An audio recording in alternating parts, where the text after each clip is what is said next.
انسان کے اوپر جو حالات ہیں یہ عدلتے بدلتے رہتے ہیں. کبھی یہ حالات اللہ کی طرف سے آتے ہیں آزمائش کے طور پر، اور کبھی یہ آتے ہیں انسان کے درجات کو بڑھانے کے لیے. اگر ایک عورت پریگننٹ ہو تو اس کو کئی مرتبہ قے آتی ہے. یہ قے اس بات کی نشانی ہے کہ اس کے جسم میں بچے کی پیدائش ہو رہی ہے اور بچے کی جسامت بڑھ رہی ہے.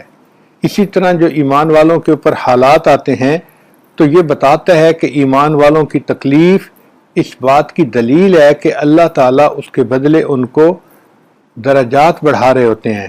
مصیبت اللہ کی طرف سے ہے اور اس کو ہٹانے کے لیے پھر رجوع اللہ کی ضرورت ہوتی ہے.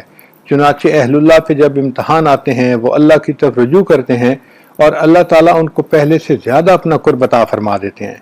یہ بات ذہن میں رکھیں کہ جتنا بنیاد مضبوط ہوگی اتنی عمارت اونچی ہوگی. اسی طرح جتنا ایمان مضبوط ہوگا اتنا اعمال اونچے ہوں گے. صحابہ کرام اللہ نے فرمایا کرتے تھے تعلمنا الایمان ثم تعلمنا القرآن. ہم نے پہلے ایمان سیکھا پھر اس کے بعد ہم نے قرآن سیکھا.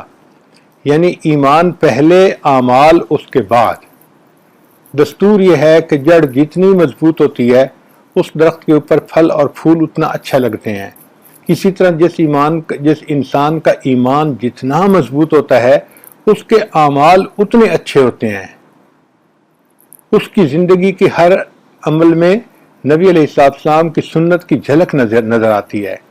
اس لیے الیقین لاہل الطاعت، یقین جو ہے وہ طاعت کے لیے ہوتا ہے، لاجل طاعت کے لیے ہوتا ہے. لیس لترک الاسباب، اسباب کو چھوڑنے کے لیے نہیں ہوتا کہ جی اللہ نے ہمیں روزی دینی ہے لہذا اب ہم کمائیں نہیں. نہ اسباب اختیار کرنے ہیں، مگر ہم نے کہنا یہ ہے کہ ہمیں روزی اللہ دیتا ہے، ہمیں اللہ پالتا ہے.